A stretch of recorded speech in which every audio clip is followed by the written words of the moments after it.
Le 11 novembre 1918, l'Allemagne, la France et ses alliés signaient l'armistice en plein cœur de la forêt de Compiègne, mettant fin à 4 ans de combat. C'est cette date qui a été choisie par la suite en France pour commémorer la fin de la Grande Guerre et pour rendre hommage à tous ceux qui ont laissé leur vie sur un champ de bataille. Le cérémonial est bien rodé.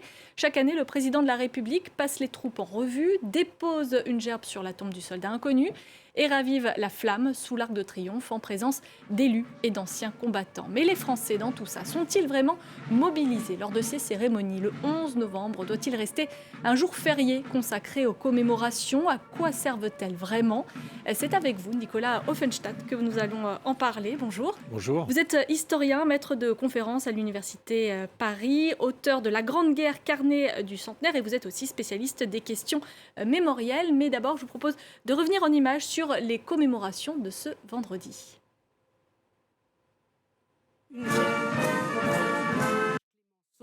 Le héros de Verdun. Une cérémonie pour se souvenir et ne jamais oublier.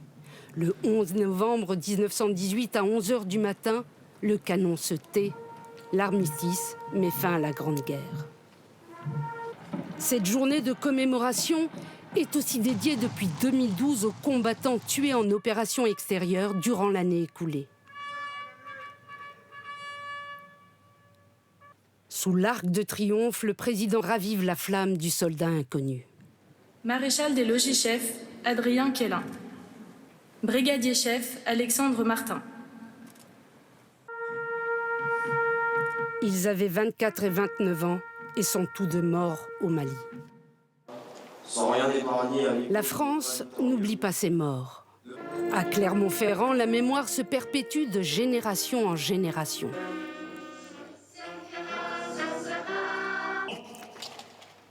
Partout en France, c'est près de 30 000 monuments aux morts, comme ici à Paris, devant le cimetière du Père-Lachaise, où sont inscrits les noms des 94 415 soldats parisiens tombés pour la France.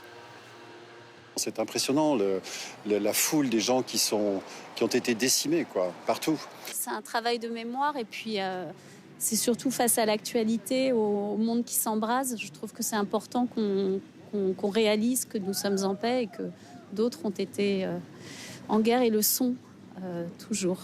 C'est aussi pour transmettre aux enfants. Pour la 104e année, la Corse se souvient. Une gerbe de fleurs jetée au large de Bastia pour se rappeler que la Grande Guerre a fait plus de 8 millions de morts et de blessés. Nicolas Offenstadt, qu'est-ce que ça signifie aujourd'hui commémorer le 11 novembre? On voit que le sens donné à ces commémorations a évolué au fil des années.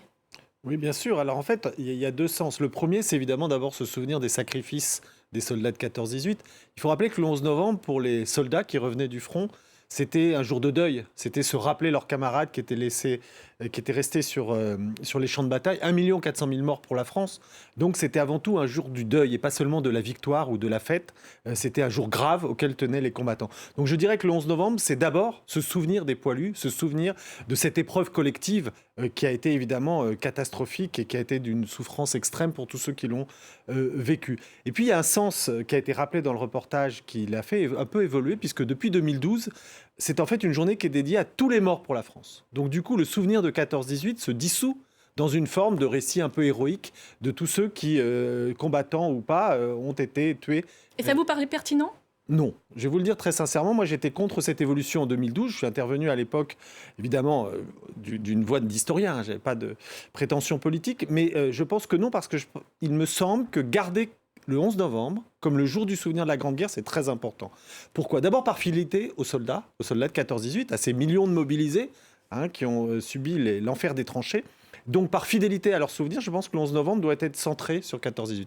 Et puis il y a une autre raison, vous savez que ce sont les anciens combattants eux-mêmes qui ont obtenu que le 11 novembre soit un jour férié. Le gouvernement voulait le reporter au dimanche le plus proche, le dimanche suivant, éviter un jour férié pour des raisons économiques. Et les anciens combattants ont boycotté, ils voulaient que ce soit un jour férié et chômé. Donc vraiment, c'est une tradition combattante de 14-18, ce 11 novembre. Et je pense qu'il faut le sauver pour ça. Et je dirais juste un dernier mot, c'est que pour des raisons pédagogiques aussi, là je parle comme professeur, comme enseignant, 14-18 c'est une guerre très particulière, c'est une guerre immense qui a concerné non seulement toute la société française mais le monde entier.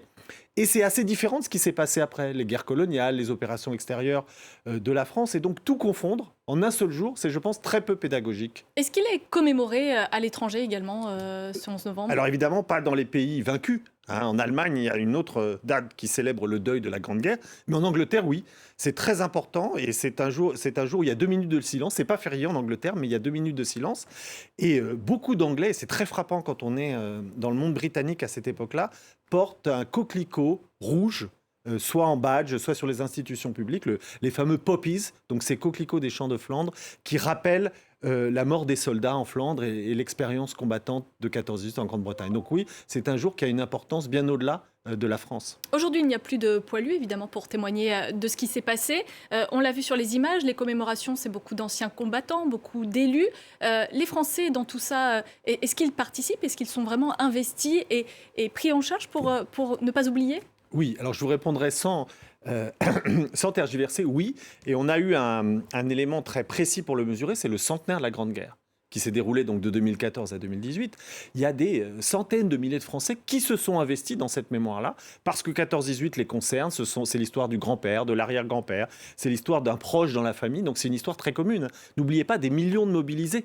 Des millions de soldats mobilisés, donc ça concerne tout le monde. Et pendant ce centenaire, on était frappés. Les écoliers, les autorités municipales, les autorités culturelles et puis les Français tout à fait ordinaires ont fait énormément de choses, énormément de projets. Donc je pense que c'est une guerre qui touche beaucoup de familles. Et on l'a vu pendant le centenaire, c'était extraordinairement actif. Donc je ne pense pas que c'est une commémoration sèche, un peu traditionnelle et triste. Au contraire, ça mobilise beaucoup. Comment on fait pour toucher les futures générations, justement, qui n'ont même plus leur grand-père ou leurs arrière-grands-pères pour raconter l'événement? Je pense que les commémorations, si vous voulez, se sont modernisées. Donc, on a beaucoup d'outils aujourd'hui. Je pense à la musique pour les jeunes, c'est-à-dire qu'il y a beaucoup d'ailleurs de professeurs ou même d'animateurs qui travaillent avec les jeunes, par exemple, sur des morceaux de musique, sur du cinéma.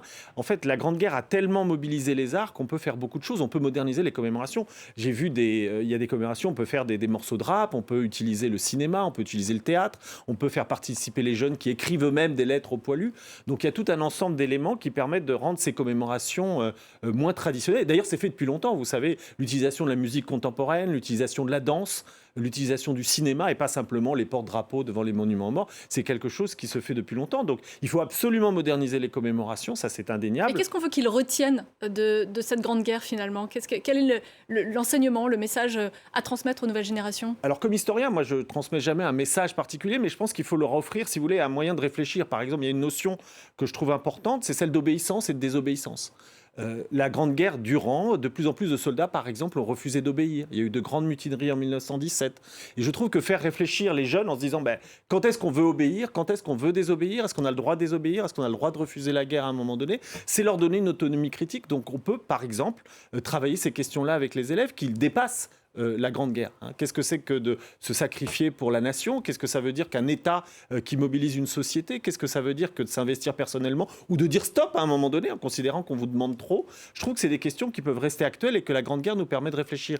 Alors comme historien, j'ai pas de leçons à donner, mais je dis ouvrons toutes ces questions-là et qu'on peut les discuter d'ailleurs dans un passé-présent qui est permanent. Regardez la guerre en Ukraine qui nous étonne parfois par son caractère traditionnel. On imaginait aujourd'hui des guerres ultramodernes faites avec des technologies qu'on ne maîtrise même pas quand on est un simple citoyen et que seuls les militaires connaissent. Et qu'est-ce qu'on voit?